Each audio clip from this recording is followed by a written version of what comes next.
Bonjour et bienvenue à tous pour ce cours d'immunologie. Nous sommes au chapitre 4, la présentation de l'antigène, section B, reconnaissance de l'antigène. Nous y présenterons les mécanismes par lesquels les cellules B et T reconnaissent les antigènes. Le système immunitaire adaptatif a développé deux stratégies majeures de reconnaissance de l'antigène. Par les immunoglobulines, exprimées par les lymphocytes B, par les récepteurs des cellules T, les TCR, exprimés par les lymphocytes T. Nous allons comparer ces deux modes de reconnaissance. Les lymphocytes B et T ne reconnaissent pas l'antigène de la même façon. Les cellules B reconnaissent des antigènes intacts, on dira natifs, par un anticorps membranaire. Les cellules T reconnaissent l'antigène par leur TCR qui est présenté par une molécule MHC. Il s'agit de petits peptides. Ainsi, les cellules T reconnaissent un spectre d'antigènes plus restreint, qui ont été préalablement maturés par une cellule présentatrice d'antigènes et apprêtés par une molécule MHC. On utilisera le terme apprêté pour l'action d'arborer un peptide sur une MHC. Cette dichotomie est importante car la réponse B conduit à la sécrétion d'anticorps, un mécanisme efficace contre les pathogènes ayant une phase extracellulaire, alors que la réponse T se focalise sur les pathogènes intracellulaires en reconnaissant les cellules infectées. Nous allons d'abord nous intéresser à la reconnaissance de l'antigène par les cellules B. Cette partie du cours sera de nouveau discutée plus tard dans le cours 7 sur la réponse B. On distingue deux modes de reconnaissance de l'antigène par les cellules B. Le mode TD pour thymus dépendant et le mode TI pour thymus indépendant. Les réponses TD sont des réponses B qui requièrent l'aide d'un T-helper CD4, alors que les réponses B TI ne requièrent pas l'aide d'un TCD4. Commençons par les antigènes TD. On appelle antigènes TD les antigènes qui activent les cellules B à l'aide d'un TCD4 spécifique du même antigène. La plupart des antigènes TD sont des protéines. Vous avez ici un antigène TD qui se fixe sur une immunoglobuline membranaire. Elle fournit le signal 1, mais ce signal est trop faible pour activer un lymphocyte B. Dans les antigènes TD, l'aide d'un TCD4 reconnaissant le même antigène est nécessaire. Cette aide se fait sous l'interaction CD40 ligand sur la cellule T avec CD40 sur la cellule B. Pour que cette interaction ait lieu, la cellule B doit d'abord présenter des fragments de l'antigène TD sur ses molécules MHC classe 2 afin de faire reconnaître l'antigène à la cellule T-helper. Nous verrons au cours 7 que la cellule B va endocytoser l'antigène et le présenter sur une molécule MHC classe 2. Si un lymphocyte T CD4 a été préalablement activé par une cellule dendritique avec le même antigène, il sera capable, en le reconnaissant, de déclencher un second signal, le signal 2. Le lymphocyte B, en présence du signal 1 et du signal 2, s'activera, se mettra à proliférer et à se différencier. Nous verrons au chapitre 7 que les réponses TD conduisent à la production de cellules B mémoire et à une réponse B présentant une forte spécificité. Les réponses thymus indépendantes ne font pas appel à un TCD4. Elles conduisent à des réponses B non spécifiques qui sont constituées essentiellement d'IgM. Elles ont une courte durée et ne présentent pas de mémoire. Ces réponses TI sont activées par des antigènes particuliers qui, par leur structure, signalent un danger. On distingue les réponses B, thymus indépendant 1 et thymus indépendant 2. Les antigènes de type thymus indépendant 1 engage le BCR avec un récepteur de pattern, par exemple ici un toll-like récepteur. Prenons l'exemple du lipopolysaccharide, un composé de l'enveloppe des bactéries à Gram négatif. L'injection d'une faible dose de lipopolysaccharide activera les lymphocytes B qui reconnaissent le LPS par le BCR. Ainsi, vous avez ici un lymphocyte B qui possède un DBCR capable de reconnaître le lipopolysaccharide. Le lipopolysaccharide aussi se fixe sur le récepteur toll-like récepteur 4, ce qui fournit le signal 2.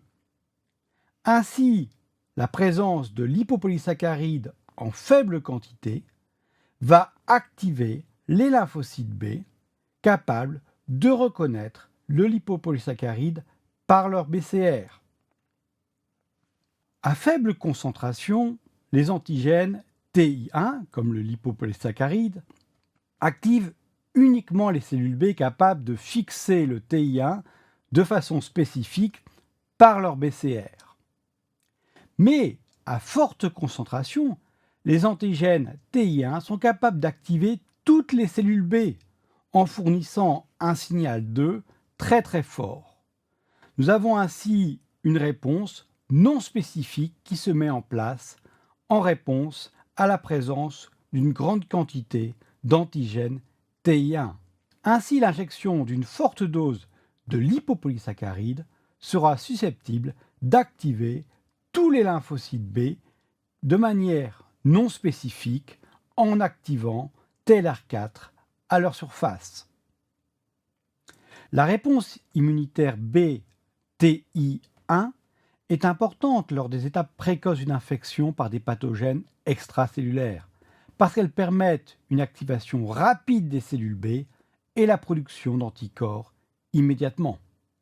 Comme nous l'avons dit, cette réponse génère uniquement des IgM de courte durée sans mémoire.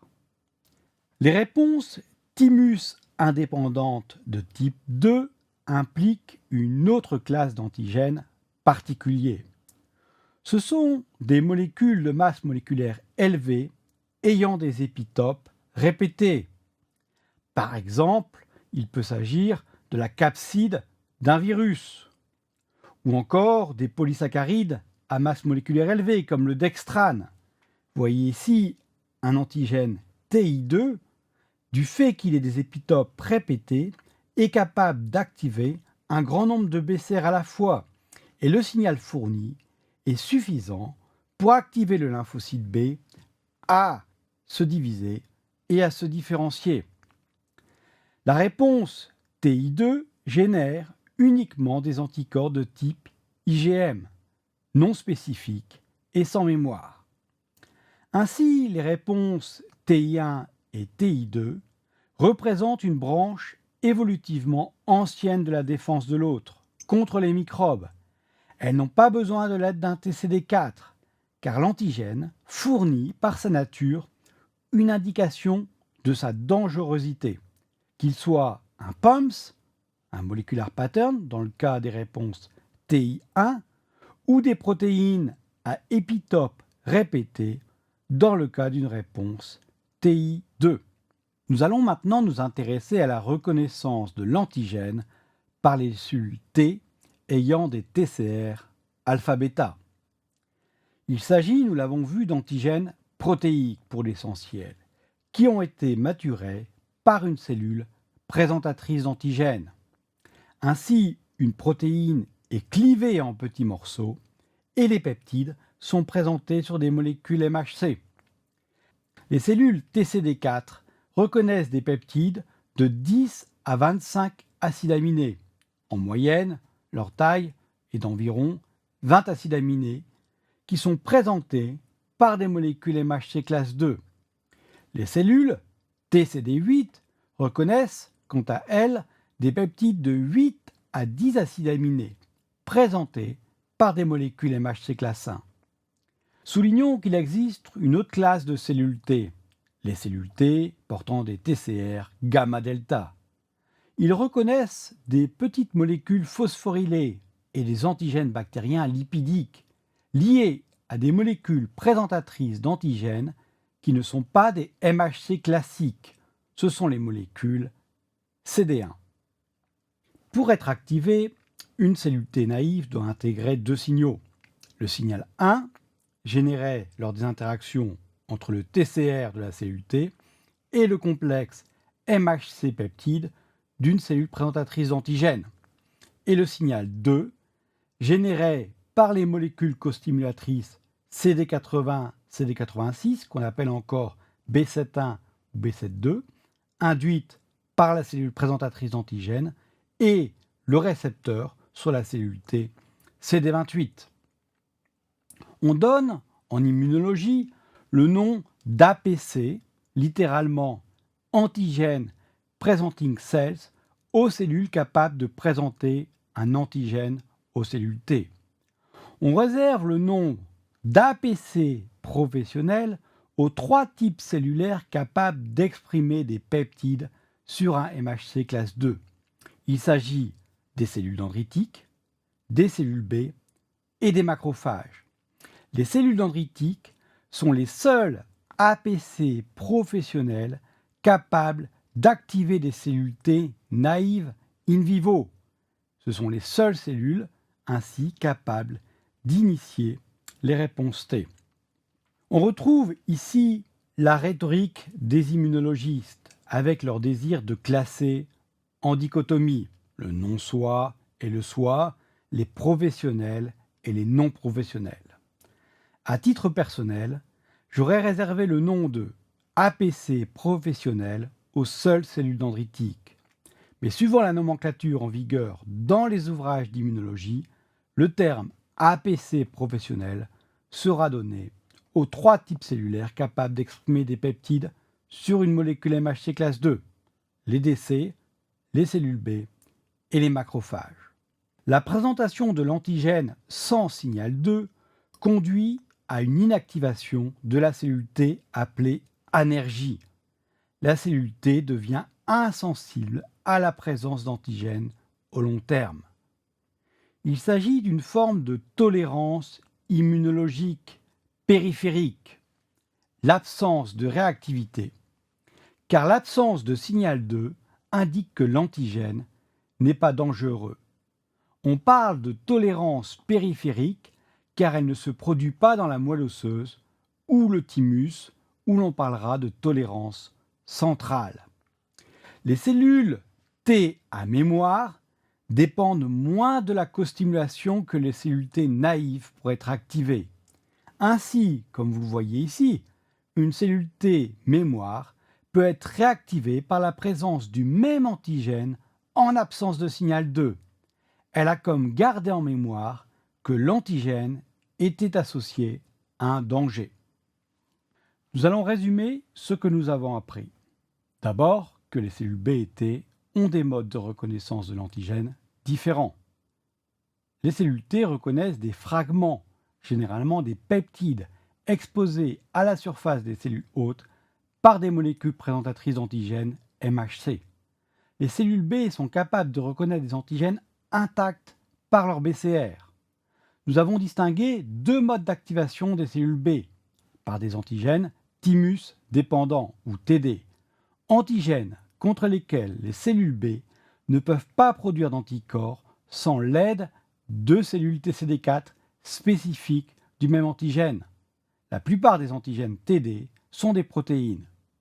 Enfin, les réponses B peuvent être activées par une seconde classe d'antigènes appelée TI pour thymus indépendant, antigènes contre lesquels les cellules B n'ont pas besoin de l'aide d'une TCD4.